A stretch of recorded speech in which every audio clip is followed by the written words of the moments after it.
Hi, I'm Emily here at horticulture.co.uk, and in today's short video I'll be showing you how to sow cabbage.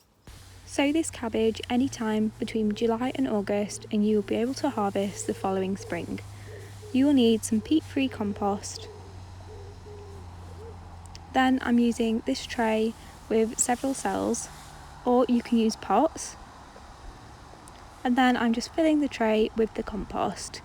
To do this, I'm just dropping in and then sliding over with my hand to make sure all the cells are filled.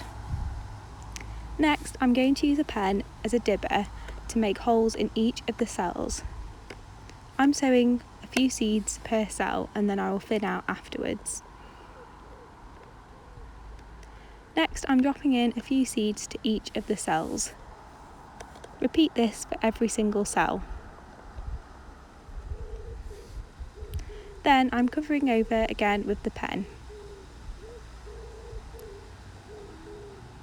Remember to label your tray with cabbage, as lots of seedlings will look the same. Lastly, I'm dropping into a tray of water in the greenhouse.